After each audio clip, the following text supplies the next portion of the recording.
The Dave Hooker Show. A presentation of Off the Hook Sports.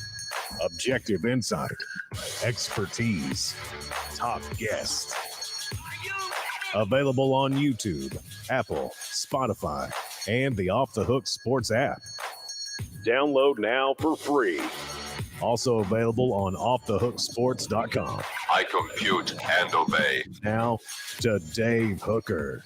Ready. Here we go. Big show lined up. Why Urban Meyer is an idiot. Tennessee with a trip-up game, which I think is idiotic. And I'm not just calling everybody an idiot. So I'm not doing that, Caleb Calhoun. Good morning. Dave's the only non-idiot in the world, guys. Yes, I'm the only non-idiot in the world. It's basically, over the past 100 years, it's me and Einstein. It is not. I make a lot of mistakes, but I'm just going to go ahead and tell you that what Urban Meyer said recently is pretty darn dumb. And also, who has the most talented roster? We'll address that. And the SEC, now that Texas is in it, because Urban Meyer is incredibly high on Texas. But that Tennessee trip-up game is bugging me a little bit. Also, why Tennessee, maybe more than most schools, needs to be concerned about some of these gambling scandals that are popping up. The Alabama one, they're trying to squelch that. They're leaking to people that there are no players involved. But how do we really know? And now there's something with Iowa State, so we'll get into that. And so a lot going on in the program today. And Bronny James, Arch Manning are now valued by this On3 NIL evaluation thing, which is, for the record, if you've ever even thought of owning a business or you have ever even balanced your checkbook, is a stupid thing by On3. It just is. That's a fact. And then I want to ask where Nico fits into all of that. I know he doesn't have the dad like Bronny and Arch do, but I think that when all's said and done, we could be talking about him having a better college career than either one of those guys. And I don't think that's an incredible reach at all. But first, let's get to today's tough question. The NBA and some guy named Lonnie Walker, who could have walked up to me on the street yesterday and knocked on my front door, and I would have said, "Oh, is that my Uber Eats?" But he had a pretty good game. Great jumping off point for best unknown Vol performance. Let's get to it. Today's tough question brought to you by Andy Mason, AndyMasonRealEstate.com. I'll tell you more with today's tough question. Question. Take a side. Take a stand. The Dave Hooker Show, a presentation of offthehooksports.com. All right, best unknown Vol performance, and I thought of this last night. Lonnie Walker, who is he? What'd he do last night for those out there that aren't NBA fans? Caleb Calhoun. 15 points off the bench in the fourth quarter for the Lakers to help them win game 4 over the Warriors, 104-101. Lakers now have a 3-1 series lead. Not to take a shot, but I have said for years that Steph is one of the most unclutch players in the history of basketball. And I again got validated on that last night. Homeboy went 3 of 14 from 3. If the game is close and you need a 3 from Steph, I'd take LeBron to shoot a 3 in the final 5 seconds before I take Steph Curry if I needed it. I'm not even going to lie to y'all. But Lonnie Walker was the star in the fourth quarter, really taking over. No one saw that coming. Okay. What you said just then was crazy, but we're not going to talk the NBA. I like Shaq to shoot a 3 in the fourth quarter over Steph. Oh, my gosh. Yeah. All right. Here we go. So today's tough question is best performance by an unknown Vol. And I'm afraid you're going to pick mine. So I've got a couple, but mine is by far the best. So the one I'm withholding from you is absolutely incredible. And it's brought to you by AndyMasonRealEstate.com. Go to AndyMasonRealEstate.com. Andy Mason is my realtor. I'm getting ready to get in that whole scenario of buying. I feel so comfortable knowing I'll save thousands or tens of thousands with Andy Mason. Andy Mason realestate.com. Over 40 years of experience in his office. He is awesome. Just sign up, tell him Off the Hook Sports sent you, but you can sign up at andymasonrealestate.com. So the best performance by an unknown Vol is, what say you, Caleb Calhoun? That's today's tough question. Fill it out on our message board as well. But I've got the winner. It's from a forgettable game and a forgettable season, but it's 2013 Corey Miller versus Kentucky. Corey Miller. Corey Miller had 5 sacks in that game, which remains the most sacks of all time. No one cared about that game because the week before Tennessee had lost to Vanderbilt. It was Butch Jones's first year. By losing to Vanderbilt, they knew they were going to miss out on a bowl game for a 3rd straight year. I mean, this was the darkest period in Tennessee football history, guys. But they played the last game against Kentucky, and Corey Miller registered 5 sacks in the win. That's the best performance by an unknown Vol. I'm surprised you didn't go my way given your Memphis ties. Is that a hint? You know where I'm going here? Maybe a little before your time. I sometimes forget you're a younger guy than me because I think you know more history than me. So it throws me off. Here's what it is. And I'm just going to go ahead and tell you, this is absolutely it. It's a 53-yard pass from a known Vol. Oh, I know this one. I know where you're going. Okay. Which would be T. Martin, okay, to Bobby Graham. It's the only time, I swear to you, the only time that everybody in the Neyland Stadium press box did not know who a guy was. I'm not exaggerating, Caleb. Everybody had to pull out the roster. Nobody knew who Bobby Graham was. He was from Memphis. Tennessee ends up getting the victory because Bobby Graham hauls in a 53-yard pass that was a moon shot, and Memphis was about to pull off one of the most incredible performances in Neyland Stadium by beating Tennessee the year after Tennessee won the national titles. It was a 53-yard shot down to the 6-yard line. 2 plays later, T. Martin found Cedric Wilson, another Memphis native, in the end zone to tie the game. Alex Walls kicks the extra point. Memphis falls to 1-3, and the Vols are able to move on. It was one of those games that we'll talk about coming out flat later in the program on another topic. It was one of those Philip Fulmer games, and to his detriment, he had a lot of those that they would come out flat against Vanderbilt and Kentucky. To his credit, he had established such a talented roster that they would pull those games out. This is one of those prime examples. So I will say Bobby Graham hauling that in. The only time, again, there's been a play made where no one in the media knew who the man was. No exaggeration. Nobody said, "Oh, that's Bobby Graham." Everybody says, "Who's that?" And we literally all had to look at our rosters to find out who Bobby Graham was. The funny thing about that Memphis team is that may be the best 5-6 non-Power 5 team of all time. I don't know if you know this, but if you want to do the research on that. No, I know the research. I actually remember that year. If you remember when Tennessee played Memphis, they won 17-16. If you remember, Memphis was 1-2 going into that game. You know what their 2 losses were? I don't. They lost 3-0 to a 8-4 Ole Miss team that finished in the top 25.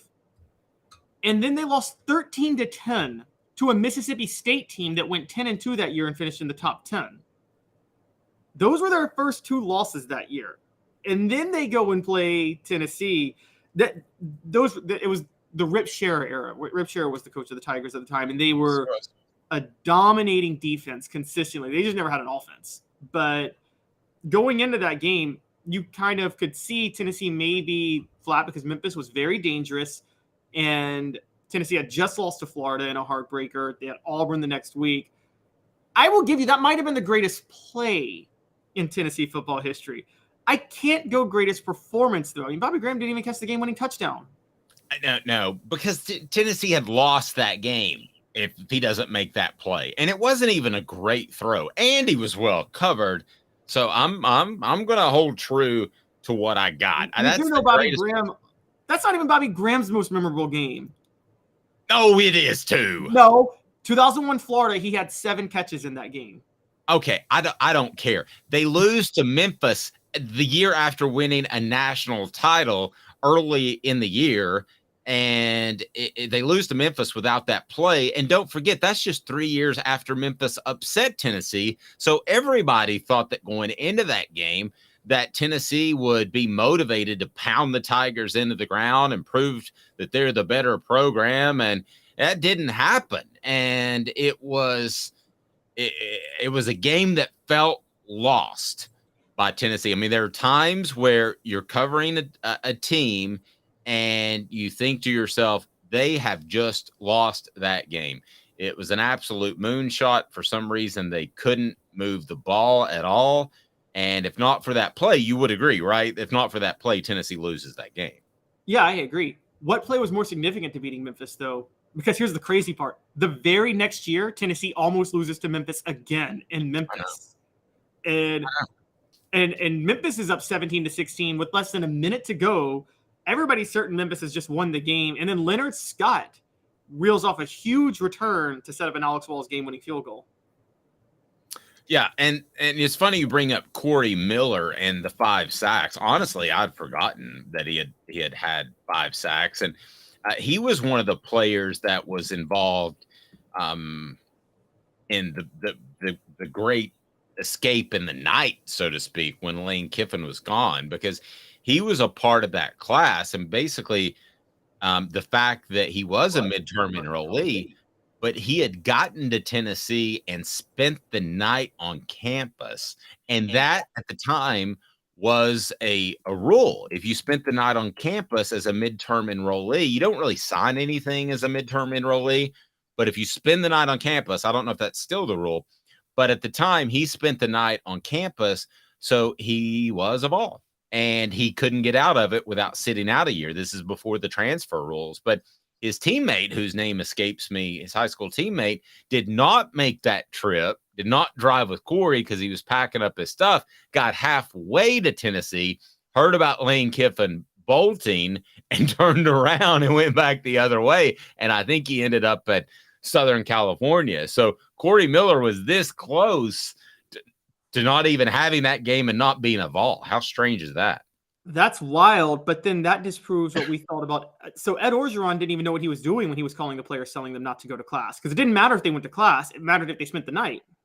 Let me tell you something about. You're right, he didn't. Let me tell you something about that. Of course, Ed Orgeron will get it wrong when he's trying to be shady. Let me tell you something about that 24-hour period. He didn't know what he was doing. Lane didn't largely know what he was doing. Monty Giffen sure as heck didn't know what he was doing. I remember talking to him. He goes, I don't know why everybody's so upset. I didn't know the rules. No, I mean, it was 24 hours of pure ignorance. I mean, they shouldn't have. They even held a press conference for a departing coach. Mike Hamilton was meeting with a DirecTV guy in Colorado when he got the phone call. So it was all that. Everybody was ignorant, and ignorant doesn't mean stupid. It means uninformed. And which is why you always turn to Ed Orgeron to be the calming force in those situations. And he's already in LA making phone calls trying to talk him out of it. It was, yeah. Is what he always used to say. It was ignorance across the board. Nobody was well informed in those 24 hours, and I include myself in that. It was absolutely bizarro. But yeah, Corey Miller was that close to. I think he was going to go to North Carolina instead. He tried to get out of it, but couldn't. Be sure and hit that like button so we can bring more people in. If you haven't subscribed to this point, you need to, and turn your notification on, because Celebrate 98 is a thing, and it's happening. We're going to drop it tonight. As a matter of fact, it'll be Eric Westmoreland will be our first guest, and then we'll have more later this week. So, yeah, he was that close to not being a Vol at all. Corey Miller was. So, real question: going back to this like performance by an unknown Vol, because this could be not an unknown Lonnie Walker, but this could be Lonnie Walker's breakout game, which, as you know, is different. The game that makes you emerge into a star. Not saying it will be, but there are two. I want to see if you're going to get it right, Dave. There are only two answers in terms of who had the greatest breakout game for a Vol. Okay. I'm trying to think off the top of my head.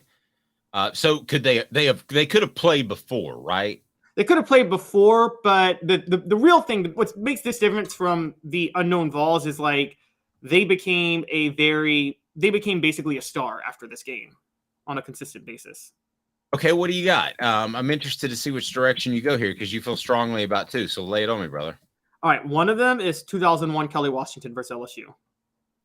To this day is the school record for receiving yards in a game. Didn't really catch anything before that game. Okay, and do you remember at the end of that game that he had gotten criticism for pointing to the stands? He was pointing to his mom, and people said he was showboating. And an offensive lineman at the time came up to me and said, "Man, we don't even touch the ball, and here he is showboating, and he's just been here for a couple months." But do you remember after those performances, he specifically went around and patted the offensive lineman on the head and was less demonstrative than he was? I did not know that. No, yeah, he did. He went out of his way and like smoothed everything over. Then he smacked his head and had a neck injury against Georgia. So people always remember him as a bad guy. He was trying to improve his image after that. So yeah, that's a good one. That's a good one. What else you got? Biggest breakout ball? Because I have the best one. The other one is after arguably who would have become the greatest running back in Tennessee football history suffered what became a career-ending injury. Tony Thompson comes in, and in his first Thompson, 220 yards. I was at that game. My stepdad took. Yeah, 1990, 248 yards. Literally, the only person who had ever rushed for more yards than Thompson did that day was Chuck Webb, the guy he replaced from injury. Yeah, and you're like, God, this guy's every bit as good. He wasn't. He wasn't as good as Chuck Webb. Chuck Webb, I think, was one of the most talented tailbacks that I'd have ever seen. All right, so those are your two. We got a whole new segment here as we freelance a little bit. Mine is, though, more significant than either of your two. What you know is it? why? Why? Okay. It's J-Lou. It's Jamal Lewis against Houston. 13 carries, 135 yards. Wait, Houston? Don't you mean Ole Miss? No, I'm going Houston. Houston was 98. I said 98? Did I not say 98? Oh yeah, I'm sorry. I wouldn't. Okay, I'm surprised that was a breakout game. You call that, but okay. Okay, here's why I call that. Well, okay, sorry. Excuse me. The year it was 90. My goodness, I'm getting a little twisted and turned around here. His first year, he didn't play against Florida, and Mark Levine played. So help me with that. I got my years twisted up. The week after the Florida game, in which Mark Levine played, and then it was Jamal Lewis who had a big breakout game. So it was significant in that everybody said, "Why didn't you play that guy last week?" Well, he wasn't good in pass pro, but that was his breakout game. Can you help me on? No, that was 90. That was 97 versus Ole Miss. Okay, 97 Ole Miss. You're right. So 97 Ole Miss. Sorry, seen a lot of football games. But that would be my biggest breakout performance. But I don't know that there's any others that compete. If you want to throw one on the message board, feel free. That even really compete with that. Now, if you want to stretch it a little bit, how about Hendon Hooker going from good to great on the national stage against Alabama? But that's not a breakout game, really. I guess it was a breakout from good to incredible, right? If I were to do Hendon Hooker, and there's a good one, it would be it's the game that Josh Heupel ignores because he says the Kentucky game of 2021 was the defining moment. No, the Missouri game of 2021 was, and I would say Hooker in the Missouri game, I'm pulling up the stats now. He threw for 225 yards and 3 touchdowns, and then he ran for 80 yards and another touchdown and led Tennessee to a 62-24 win. Missouri was favored in that game. And so I think that would – but the breakout game for a quarterback is probably Josh Dobbs' 2014 South Carolina, where South Carolina had a 2-touchdown lead and Dobbs led them back he scored 2 touchdowns in 3 minutes and had 5 total touchdowns and over 300 yards in the game. Okay, now Travis says on our message board, Travis Stevens. I don't remember him having a breakout game. I remember him being a lot like Tony Thompson in that he was there when needed because Tennessee, you thought, was going to take a major step down at running back with Thompson and Stevens, and they didn't. I don't remember a breakout game. Do you? No, I don't remember a breakout game. Particularly, we have to remember when Jamal Lewis first went down in 98, Travis Stevens and Travis Henry were splitting reps at first, and then Travis Henry kind of emerged as the main running back because all due respect to Travis Stevens, a great, loyal guy, but Travis Stevens was not as good as Travis Henry or Jamal Lewis. He just wasn't. No, yeah, exactly. I don't remember a breakout game. Travis on our message board, maybe you can help us with that. The other one that can I pick a breakout throw? Okay. All right. So a breakout throw. There was a guy who he went on to do pretty good things, but he was thrown into the fire at UCLA. He was not ready. And then the next week against Georgia, he threw Peyton Manning threw a deep out route that I said, that's a special guy, a special player. And while there was some debate whether Tennessee should go with him or Brandon Stewart or even Todd Helton was in that mix after Jerry Colquitt got hurt in the opener against UCLA, he made a deep out pass.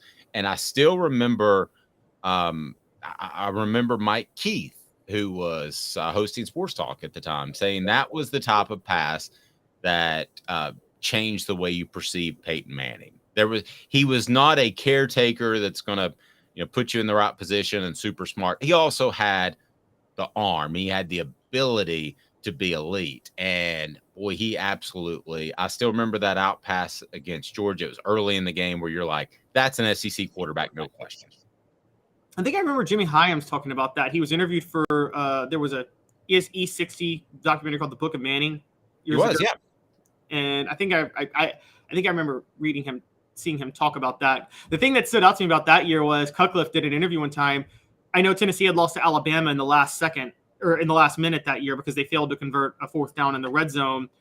And Peyton had a wide open touchdown pass, but he threw it the other way. And the reason he threw it the other way is Cutcliffe had coached him never throw against a blitz, like never throw where the blitz is. And Cutcliffe comes back later and he's like, honestly, I should have trusted Peyton Manning to throw where the blitz was because he'd be able to make that throw and he would have known how to loft it to the wide open receiver. Yeah. I mean, there's no question that David Cutcliffe was conservative with new guys that were in there. T. Martin still, I think, is a little miffed that he wasn't able to do more earlier in 1998. As a matter of fact, I talked to him about it. So I know he was. He thought he could handle more. But I'm Randy sure Sanders turned him loose in 1999, and he was worse. So I mean, he wasn't ready, but they were pretty conservative in '98. But it worked. I mean, that's why we're doing a Celebrate '98 series with Eric Westmoreland emo that'll drop later today. And some of the stories are so cool that you just got to check it out. Hit the like button, subscribe, and all that good stuff because. Basically, he and Fred White, who joins us every Friday, were both on the strong side. And they would freelance. Their chemistry was so good. And you listened to that too, because I wanted to get your thoughts on it. But he freelanced. They would be able to freelance as to who is going to blitz, who is going to attack the box because they knew each other and they were so incredibly smart. So that's that chemistry, the type of thing that you're going to get from the Celebrate '98 series. So I still am not completely sure of Lonnie Walker's backstory, but it led us to the breakout Vol, and it also led us to best unknown Vol performance. So a couple of good talking points there. And I don't like calling people in the media not smart. I just don't. I mean, that's what I'm in the media. I don't like that. I don't like getting tit for tat. But when they are a former coach, yes, I will do that. And I'm going to tell you right after this who's just incredibly dumb. and it just blows me away. He's Caleb Calhoun. I'm Dave Hooker. This is a presentation of Off the Hook Sports, the guy who put his foot in his mouth and he doesn't even know it because he's not bright, or at least he's ignorant or something. I'm not going to make excuses for him. I'll get Caleb's thoughts in 2 minutes. And Craving Wings South North Shore location, where we've heard people say that you can get the best wings in East Tennessee. Pero ¿quién es este? El número 87, Jacob Warren. I'll just do 6 of my sauce 87, please. Imposible, señorita. Dale 6 más. Look at these wings. Perfectas, deliciosas, fantásticas. Man, I don't know what you're saying, but it sounds awesome. How do you say fresh, never frozen in Spanish? Frescas, nunca congeladas. Make your way to Craving Wings and get you 6 más. But what was funny about Cadis, we were a full continuum of care at that time. We had detox, we had inpatient, we had outpatient. So we were doing a lot of the things that we do now. But now we just do them so much better. It's really a simple program, but we're complicated people. I am what I am, and now I got to do something about it. You can take your life back. Call Cadis today. Got cataracts? We can fix that. Never miss another moment. With a little help from Doctors Campbell, Cunningham, Taylor, and Hahn at cctis.com. Do you want to own the more that owns every job? Then get to Vassey Lawn and Garden in Cleveland and get you a Toro. I'm David Vassey, here to talk to you about Toro. With a Toro Zero Turn, you'll get more out of every minute and you'll reach the finish line faster. At Vassey's, we like to say, no matter if you're mowing 3 acres a week or 11 lawns a day, homeowners and business owners alike find confidence in equipment they can trust from top to bottom. Vassey Lawn and Garden, Highway 60 North in Cleveland. Man alive, it's worth the drive. Our family has been creating jewelry since 1986, each piece unique with a story all its own. I'm Rick Terry with Rick Terry Jewelry Designs. I'm a jeweler, and I want to be your jeweler. We're grateful that you chose us to be Knoxville's best jeweler. My family and staff look forward to serving you. So please come see us. Kingston Pike and Campbell Station Road in the heart of Farragut and downtown on Gay Street, right next to the Tennessee Theater.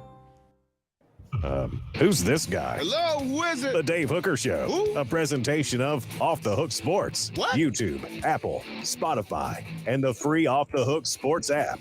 Back to Dave Hooker. So Urban Meyer is doing his Fox Sports thing, which is, I guess, good because he's not running an NFL team into the ground, and he is not dancing with other women at his nightclub. I guess that's better. You know, that seems like an improvement. But saying stupid stuff is not really that great either. So here's what Urban Meyer had to say in a recent interview. He said, quote, I think Texas, you didn't mention them in this interview, but don't sleep on Texas this year. I was talking to Ohio State Associate Athletic Director Mark Pantoni, and I was talking to the recruiting director at Ohio State. Man for man, roster against roster, it's hard to say Texas doesn't have the best roster in college football. Let me repeat that last part. It's hard to say Texas doesn't have the best roster in college football. Let me give it a shot. Texas doesn't have the best roster in college football. How dumb of a statement is this on a scale of 1 to 10, Caleb Calhoun? Or do you agree? No, I don't agree. It's at a 12. But more importantly, look, Urban Meyer, we know, is a sociopath. We also know that he's not a stupid sociopath like Butch Jones. Sorry for using that word. Yes. A sociopath or stupid? We know that Urban Meyer is not a stupid sociopath like Butch Jones. He's just a sociopath. Okay, yes. A sociopath, somebody that only looks out for themselves, does not care about the interest of others. Yes, exactly. Yes. And there's a lot of people, particularly in the coaching realm, who are sociopaths and also not smart. And it's not usually a good combination. And that's the Joneses of the world. Actually, probably a good 40 to 50%. But that get to the head coaching level, there's a combination of. But anyway, Continue.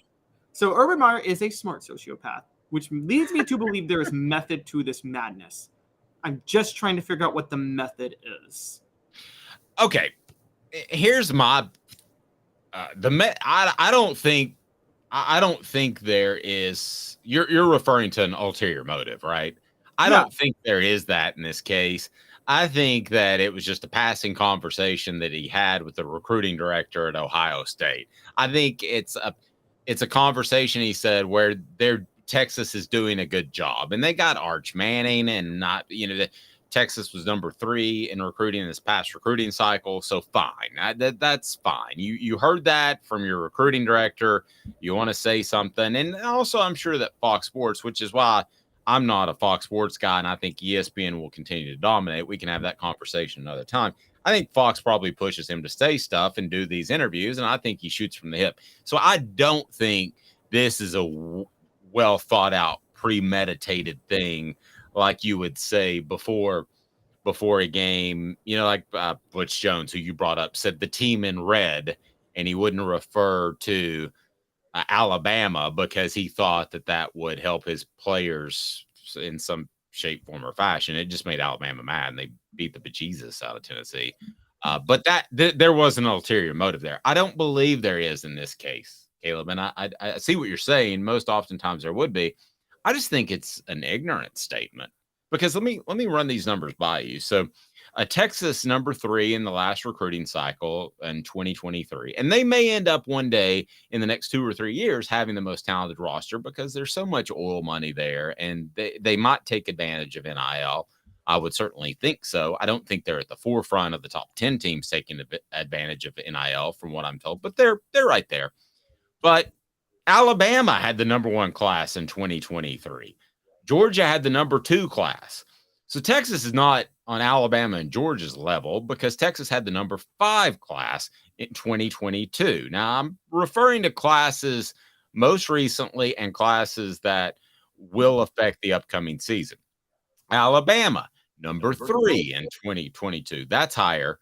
Georgia in 2023 was number 2. So I'm going to run down one more year. 2021, those are the guys that are expected to contribute. Texas was number 15. And in 2021, Alabama number 1, Georgia was number 4. And then in 2020, if you want to go back further, Texas was 8, Alabama number 2, Georgia number 1. There is no way that Texas has one of the most talented rosters in the nation. They have one of the most talented, but there's no way that they have the most talented roster. It's just not even close. Mr. Jones says shooting from the hip is far less accurate than using the sights. Wow, he's a shooter. I like that. All right, so you're absolutely right. I do think this was shooting from the hip and just plain ignorant and dumb. No, okay. Look. Give me a reason. Oh, I got the reason. Okay. Urban Meyer wants to trigger a Steve Sarkisian firing. Oh, job. Okay. I thought he was okay. All right, that's pretty good. Kudos to Caleb. You win the star on your paper award. That's pretty good. Okay, so I could see that. I thought he had just pretty much that he was resolved to the fact that he's not going to be a coach again. But yes. Okay, so he's raising the stakes on Steve Sarkisian so that he can get the Texas job. I think Urban Meyer would have been highly interested in the USC job before they hired Lincoln Riley. I really do think he would have wanted that job. Urban Meyer is the ultimate cut and run coach when things get a little tough, and then find as good of job that's perfectly positioned to be great somewhere else. Okay. And that's a big time kudos to Caleb, because I usually see angles pretty good, I think, and I didn't see that, so kudos to Caleb on that one. By the way, in terms of roster, the best roster for the record, if it wasn't for quarterback, it would be. Or you want to do 4 downs, don't you? Oh yeah, I want to get to that. First, I was going to give you a love. Oh, sorry. Very good job, Caleb. I did not see that one coming at all. I didn't see that. I thought he was just fine with not coaching anymore, that he's proven he's kind of adult, and he's got the TV gig. So good job on that one. I didn't even see that, way out of left field. So, and he's snakish enough just to try to get another coach fired for himself. He's that type of a snake. Oh, yeah. No question. The sun's going to come up tomorrow. That's just an obvious statement. City Heat and Air Conditioning, cityheatandair.com brings you 4 Downs. Integrity matters. You may not need a whole new unit when it gets hot. Yours has trouble. You may just need a part, may need some coolant. That's why City Heating and Air Conditioning will take care of you. They bring you 4 Downs right now. Integrity matters to City Heating and Air Conditioning. It does not to Urban Meyer. 4 Downs. 4 questions. 4 answers. The Dave Hooker Show. 4 Downs. A presentation of offthehooksports.com. I'm changing it up for my rundown because you kind of showed me the light a little bit. All right. We know Texas doesn't have the best roster. Would Urban Meyer, that was going to be first down. First down is, would Urban Meyer do a better job at Texas than Steve Sarkisian? Yes, and I don't want to tease too much because we're going to talk about this in a segment coming up, but I've never been that much of a believer in Steve Sarkisian. So, yes, I think he would. Yeah, I'm not either. Unless I'm a bartender and need to pay my bills. It's awful. Make sure he's there. Open the bar at 9 a.m. for him. Yeah, and the tips will be tremendous. 20% of a lot is pretty good.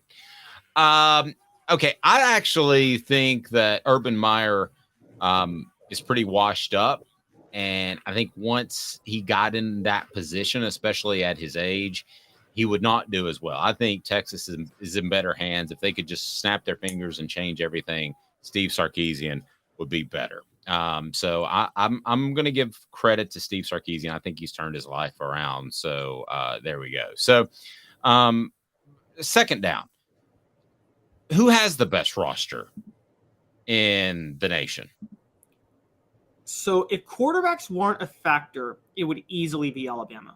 Easily. But they don't have a quarterback. And I think the recruiting, we haven't seen it yet. There were a lot of young guys last year, and we just saw Bryce Young and Will Anderson, but they're loaded with young talent based on the last. I mean, it's Alabama, but a lot of that young talent should emerge. So you just don't have a quarterback. When you factor I think it's Georgia. See, I wasn't going to go to either of these, though. When you factor in quarterback, I think it's Ohio State. I'm going to take Georgia and what they did last year with restacking, man. That feels just like what Alabama was doing for years. But you told me yesterday that this is not the same Georgia restacking that's about to happen this year that happened last year. And they barely beat Ohio State last year. Okay. And shouldn't have. So, yeah. Okay. I think that's debatable. But the top echelon is what? It's Georgia, Ohio State, Alabama. It's those three. There's nobody else in that group. There's a step down after that, right? Yeah, there's a step down right after those three. Pretty significant. I think other teams could win the national title but it's those three. I think Ohio State has the best roster. They ain't winning the national title because they don't got that good of a coach. Yep. Okay. I agree with that. Third down, are the Vols in that second tier? Which to me is probably along the lines of 8 or 10 teams. Yes, I think they are now. Which, by the way, Texas is in that tier too, I think. But yes, I think the Vols are because the Vols have utilized the transfer portal well. And also, let's give some credit, man. Jeremy Pruitt found some very underrated players when he was at Tennessee. Yes, Jeremy Pruitt did. I mean, there's a lot of guys that are. If you want to take the Cooper Mays was a Jeremy Pruitt guy. I mean, there are a lot of guys that turned out to be physically talented. I just the long-term direction wasn't going to work out, obviously. So we have Tennessee in that second tier. So fourth down, I ask you this: will Urban Meyer ever coach again?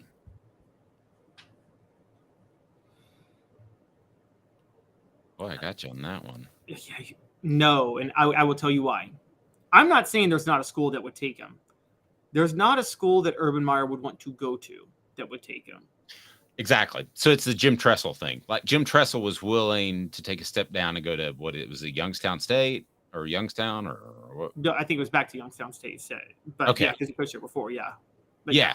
So he went there and he was willing to do that. Urban Meyer's ego is too big, so he wouldn't take a secondary job just because I love coaching. He loves Urban more than he loves coaching. So, like if Texas called, he would take that in a heartbeat. Heck, if Florida called back, he'd take that in a heartbeat. He would take one of the top 10 to 15. I don't even know that he would take a top 10 to 15 job. I think that he would have to have a top 5 job. And believe that he could compete for championships very, very quick. How old is he again? I think he's pushing 60, but I don't think he's like 58. If you can fact check that for me, he's not 58. No, yeah, you got it right. Yeah, he's not gonna. I mean, I don't think he would go. He certainly wouldn't go to Utah again. Ohio State was ready-made when he left Florida. Florida has so much talent, but listen, Texas has a lot of talent. The state of Florida has a lot of talent, and he knew he could win there. But the state and the roster wasn't horrible when he took over because of Ron Zook was a pretty good recruiter. But listen, if you went to Texas, you're going to be competing with A&M, who's going to have a new coach, which you would think would do better after Jimbo Fisher's finally gone. You are competing with the TCUs now that they've proven legit. You're competing with a lot of different schools. So I don't think that's a lock, stock, and barrel that you're going to be fantastic there. As a matter of fact, I think it's grown into a tougher job, especially with the SEC. So you walk in, when Texas walks into the SEC, they're already at best third best roster. I think that there are several coaches from a schematic standpoint, and I'm going to include Josh Heupel in this, that are better than Steve Sarkisian. I think that Lane Kiffin is a better coach schematically than Steve Sarkisian. I'm sure I'm leaving some Brian Kelly. Brian Kelly, yep, as a whole is a better coach than Urban Meyer. I believe. You mean Steve Sarkisian? Yes, than Sarkisian. Excuse me. So, yeah, I mean, I don't think this would be, but I think Brian Kelly as a whole is perhaps a better coach than Urban Meyer. I know that sounds crazy because of the championships, and it would be hard to make that argument. But Brian Kelly spent a lot of time at Notre Dame where you just can't win a championship because of the academic restrictions, and then you have no control over discipline. Do you know you have to live in the dorms at Notre Dame? You have to live in the dorms. You can't go get your own apartment if you're a player. Yeah, that's. I mean, you know, the more you say it, it's like I might be on your side. I mean, let's take even recruiting into account. Let's call a spade a spade. Who wants to live in northern Indiana? Like, guys, the upper Midwest right around there, it's miserable. Okay, it is. Respect for the people who live there. You know, I'm not saying they have not been massively screwed by our government and big business in different ways, but these are rundown factory towns left and right, and it's dreary above you all the time. You don't want to live there, and you got the academic standards. Look, I've said this before. Notre Dame is not even like, there are 30 schools I could think of right now that are better positioned to win a national title than Notre Dame. Yes. I agree with all of that. And I think that when you look at what Notre Dame is, it's pretty cool. I mean, I can roll with it. I like that it's a part of college football, but unless they make changes they're never going to make, they're not going to compete for a championship anytime soon. Oh, yeah, and they're losing their TV revenue advantage, by the way, with the Big Ten getting on NBC. Like, one of the big financial advantages Notre Dame has to recruit national, that's going out the window. I mean, guys, because of how set they are in their ways, we're seeing Notre Dame be a program that can win right now. I mean, you might see Notre Dame, like, in 50 years, we might be talking about them the way we talk about Pittsburgh now. Because, you know, Pittsburgh and Georgia Tech were like the class of the 1920s in college football. And yeah, that I would actually say more like Georgia Tech because the academics. Yes, exactly. I don't know. Could they slip to the Vanderbilt? area. Well, I tell you, I got a better comparison. Northwestern. They could be Northwestern, where a 9-win season is cause for a parade. Yes, it will be. And then you'll see these old guys be like, well, back in 1980, Notre Dame was amazing. And it's like, nope. That's where they're going to be. You're right. I mean, Vanderbilt's a dangerous one. That is a really good one, because I'm sure up until the 1980s, there were World War I veterans telling you how great Vanderbilt football should be because of the history. Yeah. Click that like button, get on board now. And want to remind you that we're going to take care of your pet. It's that simple. Craft Treats. Go to crafttreats.com. Use the promo code Off the Hook. The promo code Off the Hook, and you get 20% off. They have the CBD chill pills that'll help with your pet's arthritis, will help with your pet's digestive issues. My pet takes it, my dog, dogs and cats. So crafttreats.com. Again, crafttreats.com. It's time for What the H, and it's brought to you by crafttreats.com. Again, crafttreats.com. And use the promo code Off the Hook to get your 20% off. So here we go. What the H? What the? What was he thinking? Release the hounds. The Dave Hooker Show. Keep cool. A presentation of OffTheHookSports.com. So this, bizarro. And I don't get this. A college football news said the Tennessee Vols letdown game or sandwich game is the University of Texas San Antonio, September the 23rd. They say, quote, watch out, UTSA has the makeup, the veteran quarterback in Frank Harris, and the attitude to walk into Knoxville and screw everything up. This comes right after the Vols go to Florida. We talked about how Philip Fulmer's teams would have those letdown games. Here's why I don't think you should be concerned about letdown games against far lesser opponents. Obviously, South Carolina was better than we all thought and put things together at the right time. But talent level, it wasn't a world of difference. UTSA is a world of difference. You don't have to worry about those games anymore because Josh Heupel's offense is going to put them on the ropes pretty quickly. So we talked about the Memphis game earlier, Memphis games, plural, Vanderbilt, Kentucky, which Tennessee would sometimes play lackluster games against. I don't think that's going to happen anymore against programs that just simply don't have the type of talent. So I don't get this at all. I think UTSA, regardless of what happens, win or loss in Gainesville, I think Tennessee pounds the brakes off the University of Texas San Antonio. I don't care if they've got a veteran quarterback or not.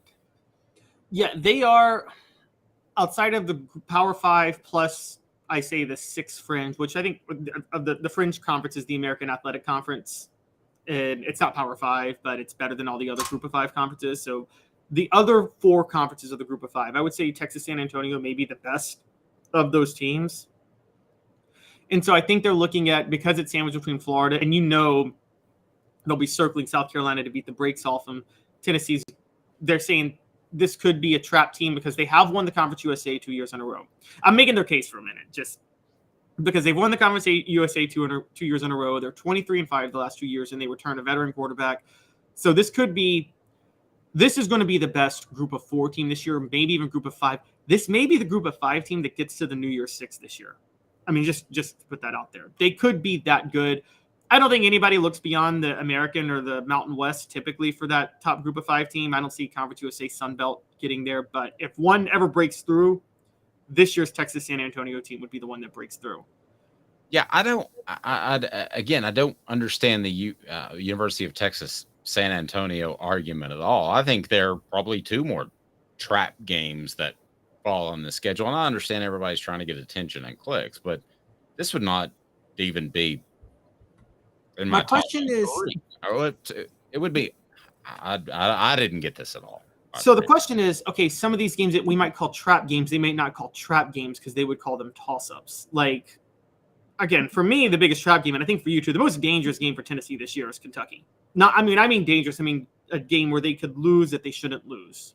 Where they'll be favored. Yeah, they'll be favored by a touchdown plus. Let's set that as the parameter. Okay, so yes, Kentucky, but I could make a bigger argument for Texas A&M.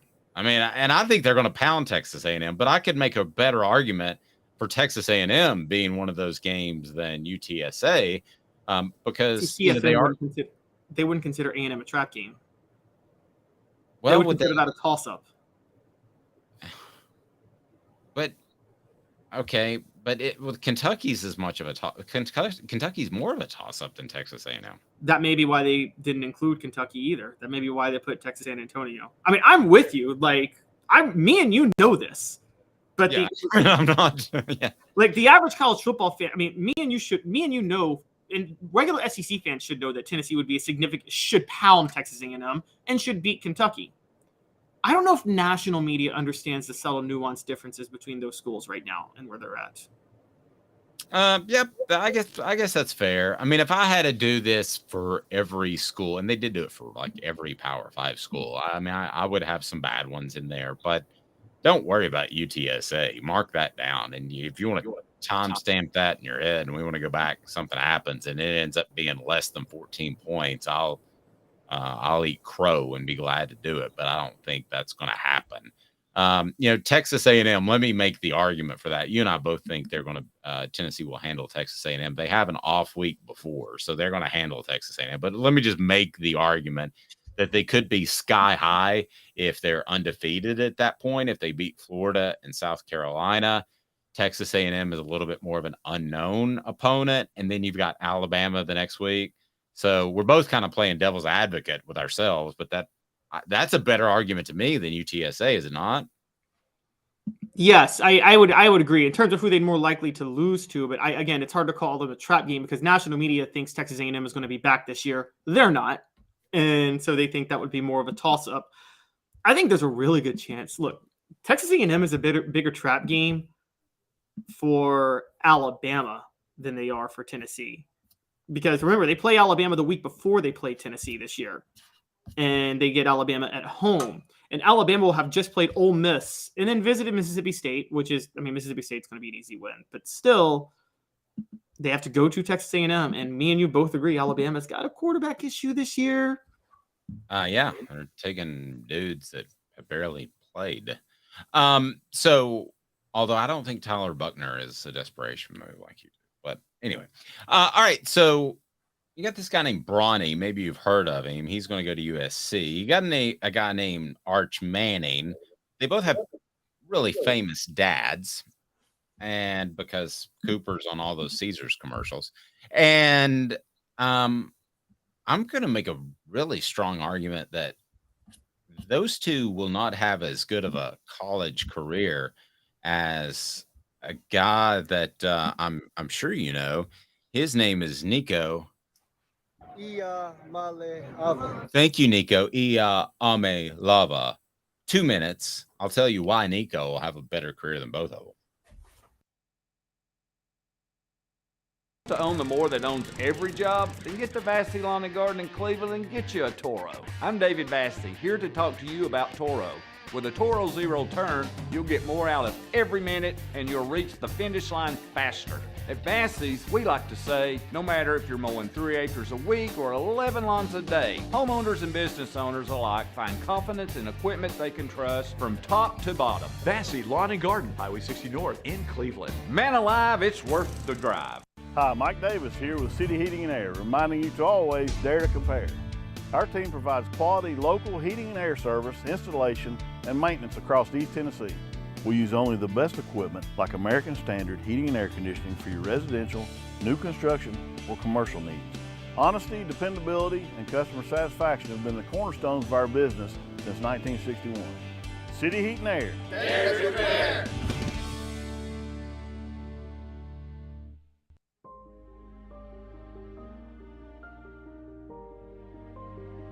Our family has been creating one-of-a-kind pieces of jewelry in West Knoxville since 1986.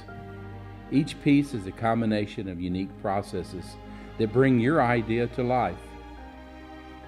Every day in our shop, a truly special item with a story all its own is being manufactured in our facility, bringing the history and family sentiment into a whole new generation of life. We're grateful that you chose us to be Knoxville's best jeweler, a title that we value and respect. Because to me, being a jeweler and owning a jewelry store are not the same thing. I'm Rick Terry. I'm a jeweler, and we want to be your jeweler. Kingston Pike and Campbell Station Road in the heart of Farragut, and downtown on Gay Street right next to the Tennessee Theater. With all that sun, sand, and salt water, the beach is a very relaxing place. Unless you wear contacts. Ow! Open your eyes to the best the beach has to offer with LASIK vision correction from Campbell Cunningham Laser Center. Ah. What's up, everybody? This is University of Tennessee tight end Jacob Warren, proud to announce that I'll be working with Craven Wings again this season. And I want you to give your all and try my signature sauce, Sauce 87, at either of the Craven Wings 2 locations, Chapman Highway in Seymour and South North Shore Drive at the Markets of Choto. When you're craving wings, it's gotta be Craven Wings. Online at cravenwings.com.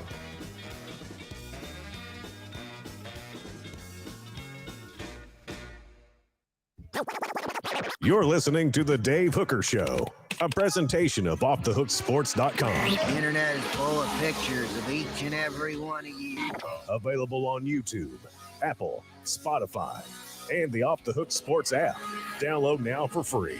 Is there nothing you people can't do? Also available on offthehooksports.com. Another NBA tie-in, and no, I'm not going to break down the playoffs, but you got Bronny James, LeBron's son, going to Southern California. Arch Manning, as we know, going to Texas. Famous dads. And who has the better career? I'm going to go ahead and tell you why Nico's going to have the better career than both of them. Better college career. Zulbeer.com brings you portions of the program, xulbeer.com. And Zulbeer is just fantastic with its worldwide award-winning craft beer. And they also have parking downtown and a panoramic view of downtown Knoxville. So you will love it. Check them out, Zulbeer, xulbeer.com. So no great surprise. Bronny James goes to Southern California. We know Arch Manning went to Texas. So I think both will have very good college careers, but I think at the end of the day, we'll judge them by their NFL careers, largely because Arch Manning could have a fantastic career at Texas, and they might not win a championship. We saw that happen with both Cooper and Peyton. As far as the national title, Peyton did win an SEC title, and we think of them as some of the biggest stars in our Peyton and Eli. Oh, what did I say? I'm sorry. You said Cooper. No disrespect to Cooper. Apologize, but like Cooper's selling energy. So neither one of those, Eli or Peyton, won a national title, but Peyton did win an SEC title. So they're judged now, and they're the biggest stars in the sports universe because of what they did in the NFL, which is a collective 4 championships. Bronny James is not going to be LeBron, but there have only been a couple of players at that elite level. But you look at Nico, and I believe that he'll have and I'm saying this, and if somebody's tuning in and they're a Georgia or South Carolina fan, they're like, oh, that guy's a homer. But I firmly believe that he'll have a bigger impact at Tennessee than Bronny James will at Southern California. And I say that for a couple of different reasons. Bronny James is obviously a guy who's going to be gone after 1 year. He wants to play with his dad.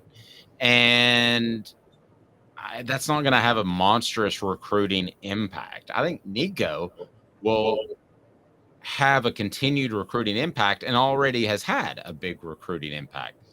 Why I think Nico will have a better college career than Arch Manning is because I think Josh Heupel is on the front edge of a really good trend in the way he runs his offense. I also think, as Caleb's pointed out, he was tailor-made to fit this offense and his skill and his ability. So Arch Manning could go on to have a better NFL career than Nico. I don't know. I mean, that's a long ways down the line, but I don't even think it's close. I think Nico has a bigger impact on the Vols and will have a better overall career than either Bronny or Arch. Am I crazy, Caleb, to say that? No, I actually agree with you. Let's start with this. Give me your thoughts. Better college career, just Bronny versus Arch first. Who has the better college career? Forget NBA. Well, I'm a little bit surprised of what I've heard from people that Arch didn't have a spring in which he's firmly in the quarterback competition. And some of that's been said publicly, but some of that's kind of behind the scenes as well. So I would rather take 2 years. And that's a tough one because a basketball player can really impact a program for a year, but I'd rather have 2 good years of an athlete or 3.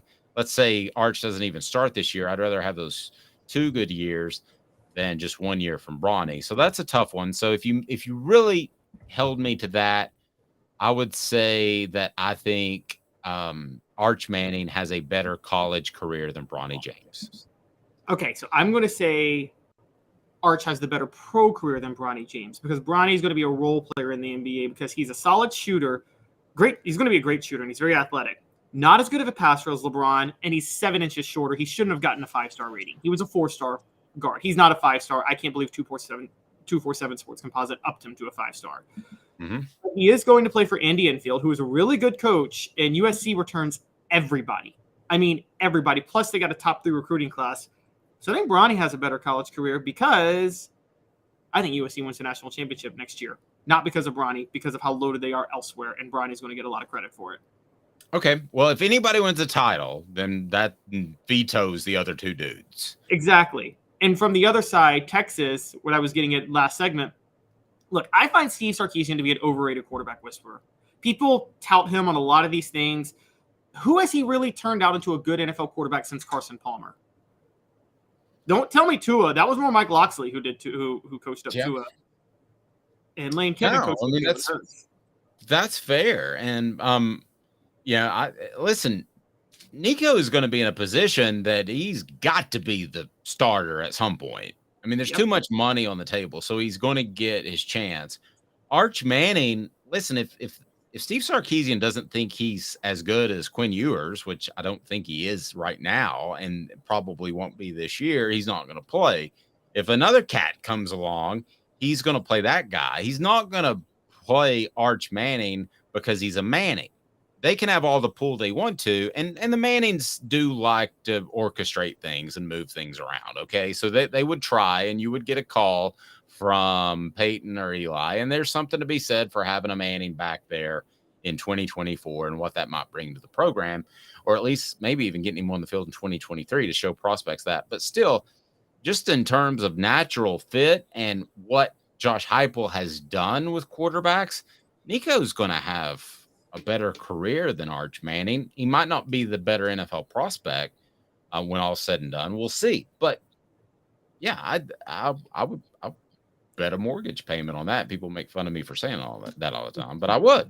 I mean, I bring it up all the time, and we'll bring it up again since they were peers in the 90s. This is Danny Warfel versus Peyton Manning, and Nico in this situation is Danny Warfel. He's better than Danny Warfel, I think, but I'm saying in the sense of Danny Warfel had Danny Warfel had the better college career than Peyton. There's no debating that. As much as you may want to love Peyton, Danny Warfel had better stats. He won the Heisman. He won a national title. And he won 4 straight SEC titles. But Peyton was the better quarterback and was the better NFL quarterback. By leaps and bounds. I've asked you this before. What determines success for Nico? For the new viewers, listeners that are a part of the channel, and please hit that like button. If you haven't subscribed, we encourage you to do so. So the Celebrate 98 series starts today. What defines success? Just an SEC title? Because you got to look at a 3-year span. I mean, it's not a cat that's going to be here for 5 years with a redshirt year. Top 2 in every statistical category at Tennessee for passing by the time he leads for career. And I'm going to say a national title. Nico's got to get a national title. It's too perfect. This is a rare combination. I mean, I say this a lot, and I'll say it again. It is the rarest of rare combinations when you get a quarterback who is the perfect fit for a scheme, that maximizes the talent. Now, yes, David Cutcliffe to Peyton Manning was a great fit because it developed Peyton for the NFL. But it's not like David Cutcliffe had a specific scheme that was tailor-made for any sort of quarterback. He, as you know, tailored his system to whatever the quarterback could do. But how much of your expectations and the lofty goals are based off that $8 million that he's getting? No, they're not. They're based on some of the highlights I saw actually in December and January when I saw the type of throws he can make. And I know what Josh Heupel runs. And I mean, it's literally the perfect combination. It's Tim Tebow to Urban Meyer. It's Tim Tebow to Urban Meyer. Okay, so if they win an SEC title and make the college football playoff 2 years, you consider that falling short? 2 years in a row or just 1 year? Do that. No, they would win one SEC title and they would make the college football playoff twice. Is that falling short? Yeah. I'm not really worried about the statistics. That's falling short. That's falling short. You can at least Heupel's scheme is designed for Nico. Normally I don't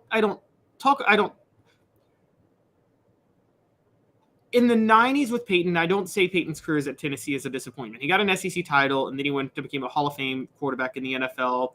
I think Peyton was the one who elevated Tennessee to the next level. But I think Tennessee is low-key almost there with Josh Heupel at this point. So Nico is just falling into a system that is tailor-made for him. I don't know if you agree with me, Dave. I think Tennessee is in a better position right now than they were right before Peyton Manning went to Tennessee in 1994. How so? Well, they just finished number 6 in the nation. They just got a top 10 recruiting class. They're on the precipice of being great, and they don't have this coaching turmoil. Don't forget, 94, it was after Fulmer's first year, and there was still, the whole university was divided over the Fulmer major split, and Heath Schuler had just gone to the NFL. And to Fulmer's credit, he locked down the number 1 recruiting class in 94. I think on paper, that's Tennessee's best recruiting class ever. It's 94 or 97, one of the two. But he did lock down the best class in 94. But Peyton Manning was a reason that was the best class in 94. Well, I don't have quite as lofty of benchmark as you do, but we're in the same ballpark. I mean, you have to get to Atlanta at a bare minimum. Okay, you have to win the East one time. You have to defeat Georgia to do that. Rebecca says the stars are about to align. They align every day at 10 a.m. weekdays on Off the Hook Sports. But so it's me and Caleb. You have to make it to the bare minimum to me is you have to make it to Atlanta. You have to win the East.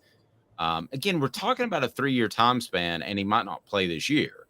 So we're talking about a 2-year time span. So that to me is really tough to say you have to win a national title. The stats don't mean anything to me because they're already going to shorten the game a little bit, probably by possession, because they're not going to stop the clock after first downs anymore, except the last 2 minutes. So I'm not necessarily worried about the stats as much, but you just have to win. You have to win a championship. You have to win an SEC title, or you're going to look back and say Nico was not all that. It's tough to put on a young man. I hate that. You know, my son's 18. I wouldn't want that type of pressure on his shoulders. That's just a fact.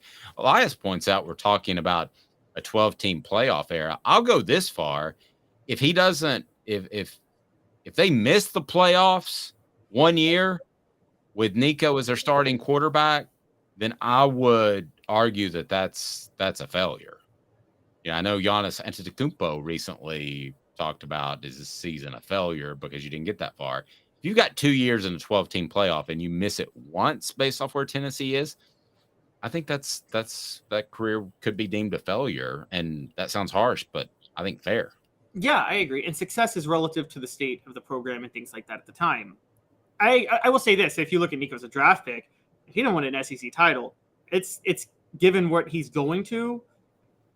That's or if he doesn't make the college football playoff 1 of the 2 years, that's kind of like, you know, those one and done athletes in college basketball that don't make the NCAA tournament.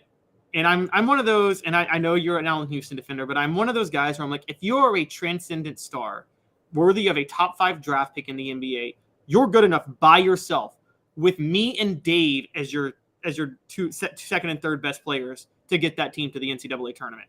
Maybe not win a game, maybe not go any further, but you by yourself can get a team to the NCAA tournament in college basketball. I don't know when I became a Houston defender. I just think he's a really good shooter. You tried. I criticized him for never getting Tennessee to the tournament. And, okay. And well, no, that's okay. Well, I would too. I mean, he didn't play a lick of defense. He's still a good player. D says, Caleb, you are being a tad unreasonable. Anything short of a national championship is tough, really tough. So many variables can and will come into play. 21 other guys have to play a huge role. Yeah, I think that's asking a lot, man. A lot of things got to break your way. When you got not always, not when you get the situation that you're in right now with Nico to Heupel. Again, this is Tebow to Meyer. This is Warfel to Warfel to Spurrier is overrated because, quite honestly, Shane Matthews, Rex Grossman, any other quarterback could have probably won the national title in '96 with that system, and it wasn't figured out at the time. But it's Tommy Frazier to Tom Osborne, Tim Tebow to Urban Meyer. Think of it. What's another system, like a system offense that won a national title? I'm trying to think of one in my head. But you mentioned I was going to go Frazier. You beat me to the punch on that one. Yeah. So yeah, Tommy Frazier in a lot of ways is a lot like Nico. He was custom made for that offense. Exactly. There wasn't perfectly tailored. Yeah. High knees punish you. You don't want to play in the fourth quarter because you're sick of trying to tackle that dude. So yeah, I would that to me. Cam Newton to Gus Malzahn. Yes. Tailor made for Gus Malzahn. Yes. And you can check out a column along those lines on offthehooksports.com. Everybody wants to compare. They want to say that Hendon Hooker was the Peyton Manning, and now Nico will be the guy Joe Milton will be the guy who takes them to the next level. I think Joe Milton is a much better comparison because of his size and ability to Cam Newton, and could have that type of year, transcendental year where he kind of comes out of nowhere. I knew that Cam Newton was special, but nobody knew he was that special. You know that the Cam Newton to Tennessee story, right? And why he didn't end up at Tennessee. Have I shared this one with you? Didn't Lane Kiffin push him away? He did, but I'm going to tell you why. First, I'm going to tell you that I see clearly, thanks to Campbell, Cunningham, Taylor, and Hahn, no issue with far away, close vision because Campbell, Cunningham, Taylor, and Hahn did my LASIK surgery. They can also perform cataract surgery and just your annual checkups. They're pretty awesome. Campbell, Cunningham, Taylor, and Hahn. Well, the reason being is they sent Jim Chaney to evaluate Cam Newton, and he was suspended for the first half. Was it Glenn Community College? And he was suspended for the first half, and this is the most ironic thing that's ever been spoken to me in my life. I was told that by Lane Kiffin, I don't want somebody at quarterback in a leadership position with issues off the field. And I'm thinking to myself, you realize what I've heard and been told about your coaching staff? But I didn't say that. I mean, is that not how many different levels is that good?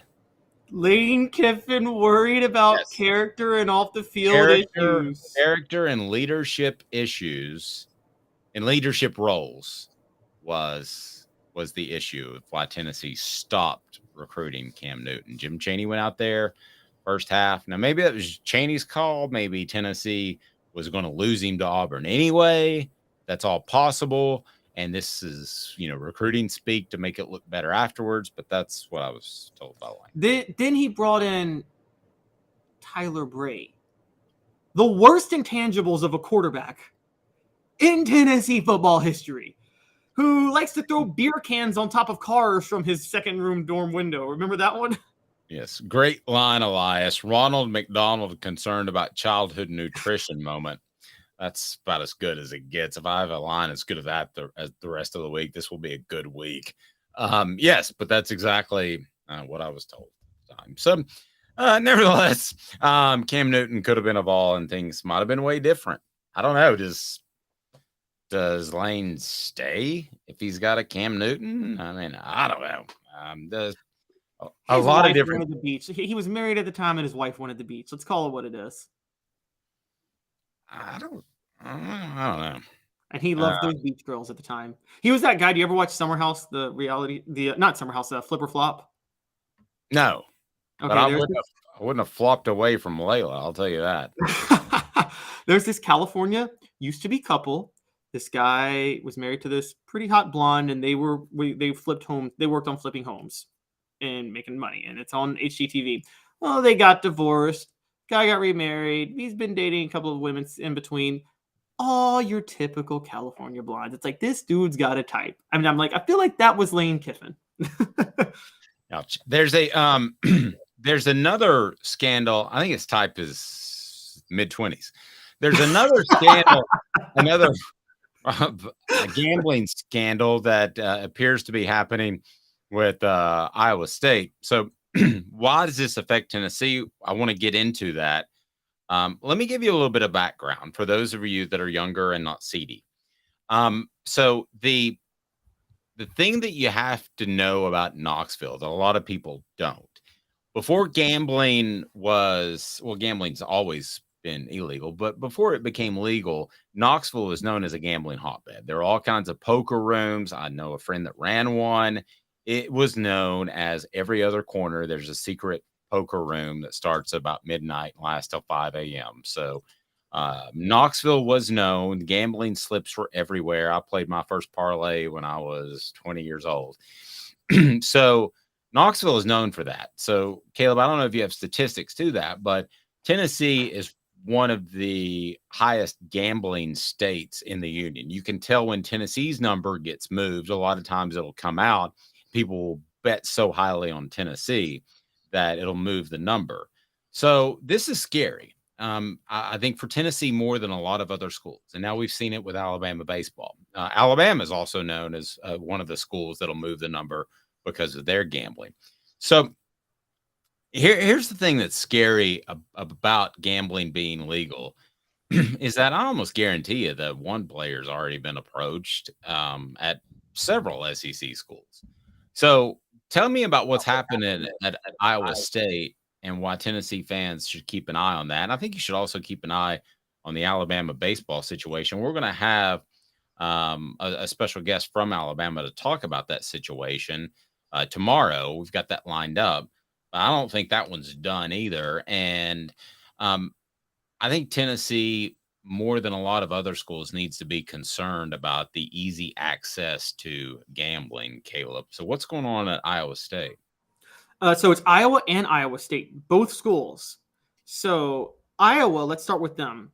They've received information on 111 individuals in total, including 26 current student athletes from the baseball, men's track and field, wrestling, and yes, football and men's basketball programs, along with the full-time employee in the athletics department who were involved in illicit gambling activities. Iowa State has 15 student athletes across all sports, which also includes football, that are being suspected of wagering allegations that go against NCAA rules. I believe Iowa was like Tennessee, one of the earliest states to get involved in the sports gambling revolution that happened after the Supreme Court overturned it a few years ago. It was like Tennessee, New Jersey, and Iowa, like right off the bat. And so we're talking over 40 athletes alone at two different schools. That includes players on the football teams who have been suspected or suspended due to gambling, due to illicit wagers not allowed by the NCAA. If that's happening in Iowa, it can easily happen at Tennessee, where, like you said, sports gambling is much, much more widespread and is a big problem. It's funny you bring that up with Knoxville. I got a little history on my own. Memphis at the turn of the 20th century, in like 1900, about 1910. You've been to the Liberty Bowl, right? Unfortunately. So right over there, there used to be these fairgrounds and this little amusement park, but there's this Coliseum, and right across the street there was this grassy patch. That used to be the site of the most popular horse racing event in the nation. It was the Tennessee Derby. It competed with the Kentucky Derby until Tennessee outlawed sports gambling. And it obviously killed the Tennessee Derby, and it doesn't exist anymore. And they tore down the horse racing track. But for a century, there has been a thirst for sports gambling in Tennessee. It's a big part. It was a big part of the state culture until it was outlawed. It's probably why they outlawed it, because maybe Tennessee was one of the states where they took it a little bit too far. And so I'm thinking you're right. Now in Tennessee, it's a real issue. Tennessee's got three professional major league sports teams. They might get a fourth soon in baseball. They got a pretty famous NASCAR track just an hour and a half east of Knoxville. NASCAR is about to embrace gambling to try to help themselves get a little more popular. Mm-hmm. This is all over the state. No, I mean, this is a big thing. And I'm going to go ahead and tell you, within 3 to 5 years, it might be Alabama. I mean, this might get bigger. Don't forget Calvin Ridley was also involved with gambling. He played at Alabama. Now you got the baseball program. I'm going to go ahead and tell you, somebody's going to get the SMU death penalty from this. They're going to make an example out of someone. Okay. And it might be Iowa State. I don't know. But I've mentioned this before. The NCAA hired 40 more people in their enforcement office. I think they had about 12. Okay. So this is this is not just expanding the department. This is exploding the department. What are they going to police? You can't police tampering with social media.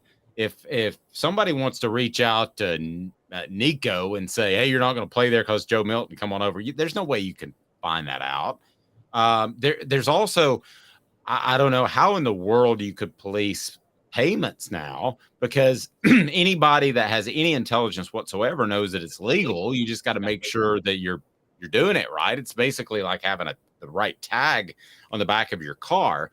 But the thing that the NCAA is going to hammer somebody on, you just wait, it's going to be gambling.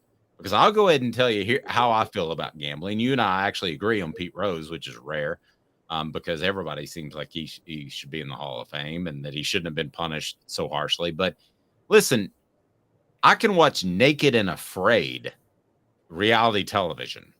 I don't want to watch that, because I believe that reality television is absolutely the least real television on the planet. It's all scripted. It's all BS. And if I find out that my favorite sport, and my favorite sports are college football, the NFL, the NBA, are my top 3, I'm done. I'm not watching that sport. I'm not interested anymore, because I like the idea that you don't know what's going to happen. And if I think that somebody is pulling strings, I'm out. I'm done. So you just cannot do that, Caleb. That's what makes sports programming so special. I'm sure there are some that are listening that like WWE and professional wrestling. That's fine. You can like it. Just, that's a show. I don't want to watch a show, Caleb, period. Yeah, you want to watch the best of competition. This is the idea of what we as society embraces competition in certain moments. And we, particularly professional sports, is a way to get the best athletes, the best skill people in their respective field to compete against each other in an honest way. And we all love seeing it.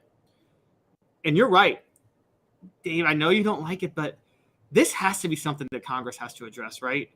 Like, because it can affect it. I mean, I know everybody's like, Congress, you get out of the entertainment business. They got bigger things. This is a big thing. You know how many jobs are dependent in sports and gambling, and how many could be jeopardized by people placing illicit bets that compromises the integrity of the sport? Yeah, I mean, it's going to happen. I'm telling you, somebody's going to get hammered, and they might try to find an SMU, a smaller school that doesn't have as big of an impact. But if this stuff at Alabama or Iowa blows up, then you might have to make them the example. You don't want to make Alabama the example. And as far as wrestling, ask if I don't like wrestling. I don't dislike wrestling. I just don't have enough time to add anything else to my plate. Yeah. And then Mr. Jones said, it's still real to me. What is that from? What movie is that from? It's still real to me, damn it. I have no idea. Help me, Mr. Jones, because I'm actually loading up drops today, so I might use that one. I mean, this is the problem. We had sports gambling illegal everywhere outside of Vegas for 100 years, and the federal government fought the idea of making it legal everywhere, and now it's legal, and they're caught with way behind the 8 ball because it's getting legalized in all these states, and they have no uniform policy to address who can gamble and what can gamble. And I mean, in the stock market, Dave, you're not allowed to make investments in the stock market if you have insider information on what's going to happen with that stock. How in the world are you allowed to legally gamble on a sport you play? How is that not the same thing? I'm with you.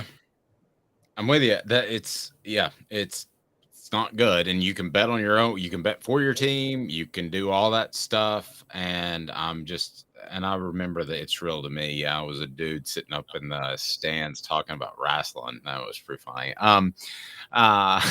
That's going to be a drop later today. So tomorrow on the program, we'll be joined by a very special guest because I do want to dig into this a little bit more. And because I'm not sure that this is done. For Alabama fans that tune in, I hope for your sake that it's done, but I'm not sure. So Drew DeArmond will join us tomorrow. He covers Alabama, and I look forward to that because this Alabama thing and this Iowa thing, it's got legs, kids. I told you that last week when stuff has continued to come out. And so far, Alabama's stance on it has been to leak information to like Andy Staples, who I like a lot, but to leak information that no players were involved. Why don't you come out with a statement that says no players involved?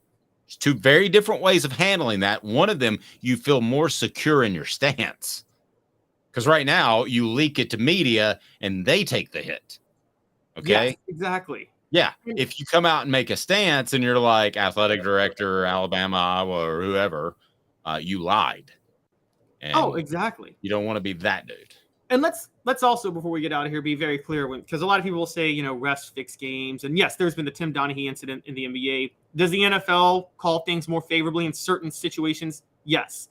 That's not okay. It's not the same as completely scripting something. Yes, this is not.